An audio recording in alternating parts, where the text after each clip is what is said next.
સમગ્ર દેશમાં નીટ પરીક્ષામાં ગેરરીતિ અને પેપર લીકને લઈને આક્રોશ ફાટી નીકળ્યો છે।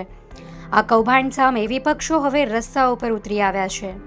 આજે રાજકોટના કિસાનપરા ચોક ખાતે આમ આદમી પાર્ટીના કાર્યકરોએ એક અત્યંત અનોખા અંદાજમાં પોતાનો રોષ વ્યક્ત કર્યો હતો।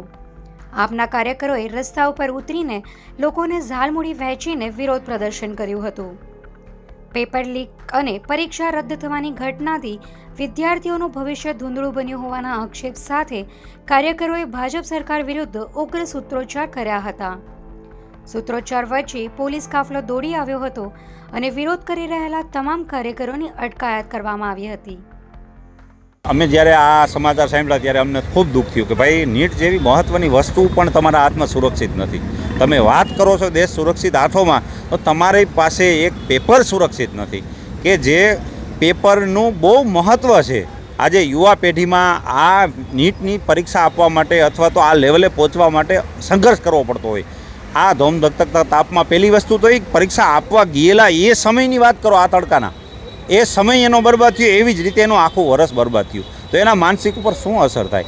તમે એક પેપર નથી વાંચવી શકતા અને તમે વાત કરો છો દેશ સુરક્ષિત હાથોમાં। જ્યારે આવી કોઈ ઘટનાઓ બનતી હોય ત્યારે સીટની રચના થતી હોય, લોકો ઇન્વેસ્ટિગેશન કરતા હોય, પણ તમે માત્ર ને માત્ર નાટક જ જોયું છે। આનો નિર્ણય ક્યારે આવ્યો નથી, કોઈને સજા આપવામાં આવતી નથી। એક વખત ઓલા પટનાવાળા ખાનસરે એક નિવેદન આપ્યું હતું, એનું નિવેદન વારંવાર દોહરાવું છું ભાઈ, એ નિવેદન આપ્યું હતું કે તમે એને એક વખત ચોક વચારે ફાંસી દઈ દો એટલે બીજા આ કરતા બીવે, કારણ કે આ દેશની સુરક્ષા માટેની વ્યવસ્થા છે।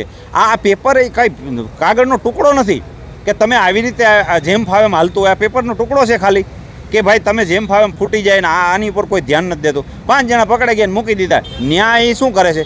ન્યાય મિષ્ટાન ખાય છે ને આપણા છોકરાઓને પેપર દેવાવાળા છોકરાઓને મમરા વેચવાની સલાહ આપે છે। આ છોકરા મમરા નહીં વેચે તો કરશે શું? ભણી ગણીને પેપર ફૂટી જવાના, 5 વર્ષની તૈયારી છે તો ભણી ગણીને મમરા વેચવા છે તો પછી તમે શું કઈ તરફ દેશ લઈ જઈ રહ્યા છો? તો તમારે પણ વિચારવું જોઈએ અને જનતાએ પણ વિચારવું જોઈએ કે આવા અભણ અંગૂઠા છાપ નેતાઓને તમે પસંદ કરીને મોકલશો। તમે XYZ કોઈ પણ પાર્ટીના નેતાને પસંદ કરીને મૂકો, પણ અહીંયા કાંઈક લાયક લોકોને જ મૂકો જે આવા મહત્વપૂર્ણ મુદ્દા ઉપર ધ્યાન આપે। આમાં CBIની પણ રચના કરવામાં આવી છે અને મૂકવામાં આવી છે। રચનાઓ અનેક થાય છે, વારંવાર ગુજરાતની અંદર અને ભારતની અંદર અનેક પેપરો ફૂટ્યા ત્યારે આવી રચનાઓ થઈ હતી।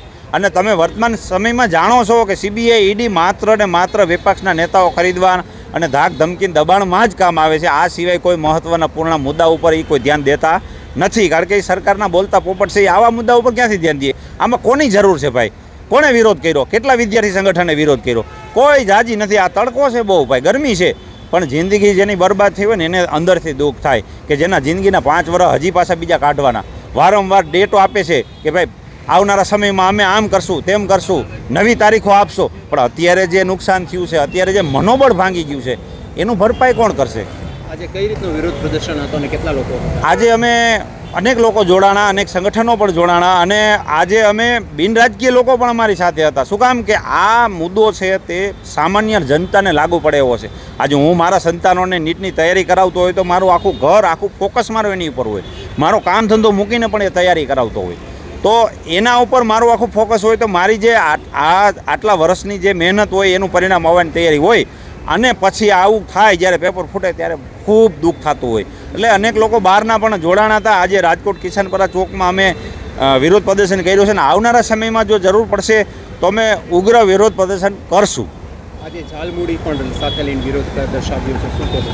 આજે ઝાલમૂળી અમે એક ઉદાહરણ તરીકે રાખ્યું છે કે નીટની પરીક્ષા આપનાર વ્યક્તિને મનોબળ ભાંગી જાય પછી એ કોઈ ધંધાનો કામનો મેળનો રહેતો નથી। તો અમારો એક સ્પષ્ટ સંદેશ છે કે તમે આ દેશના યુવાનોને મમરા વેચતા કરી દીધા।